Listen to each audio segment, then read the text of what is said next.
Thanks to a brief dip in the pool of online dating, some close mutual friends, and serendipity, as it were, I became connected to a young man named Kenny Starr.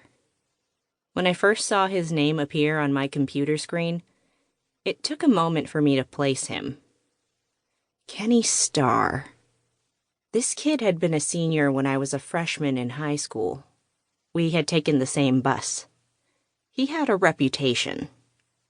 So, within a few seconds of seeing his name on my laptop, I decided that I most certainly would not be dating him. I canceled my online dating memberships, but Kenny somehow got my screen name. Even when he sent me an incredibly kind first message, I was certain that we were just going to be friends. Though he continued to reach out to me every day, I had no expectations. Except our conversations were amazing.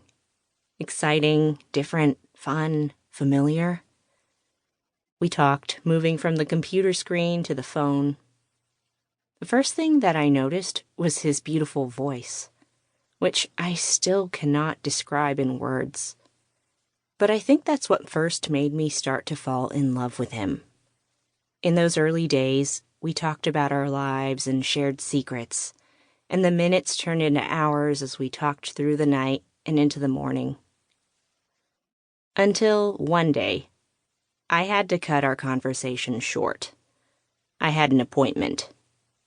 I told Kenny that I was going to the allergist. In truth, however, I was going to see my therapist, the aforementioned shared therapist. Even though we had bonded a great deal over the phone, I wasn't quite ready to tell this guy, a guy whom I'd never really met, that I was going to see a shrink.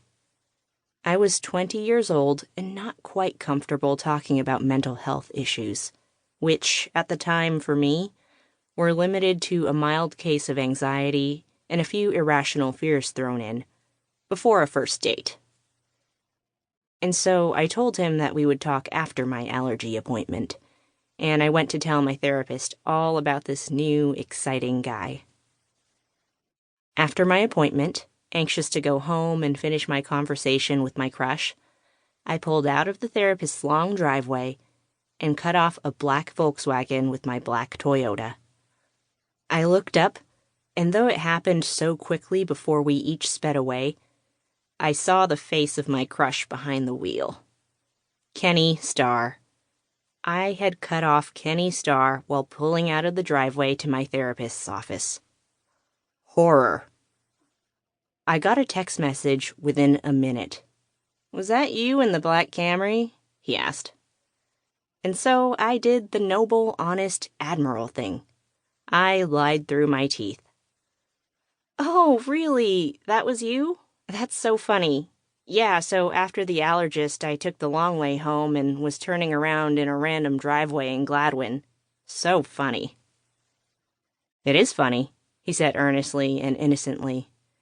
"You actually turned around in the driveway of the shrink I used to see when my parents were separating." Bless his heart. A day later, I came clean. Later that week, we had our first real date, to which he brought me Rice Krispies treats instead of the traditional flowers. Smart man. And after he dropped me off that night, I called my mom. "You are going to marry him," she said. And she was right. From the very beginning, we fit together like two puzzle pieces with an instant level of comfort and support that typically comes with age and time. He said the right things, not because he had game, he did not, but because he is a good human being. The best. He always made me feel wanted and seen and loved. In those very early days, he would surprise me at my apartment door after a long day apart, just so we could give each other a kiss goodnight. He always answered my calls and messages, and when I asked him if he wanted to make plans, he never played games. He invited me into his world with open arms and an even more open heart.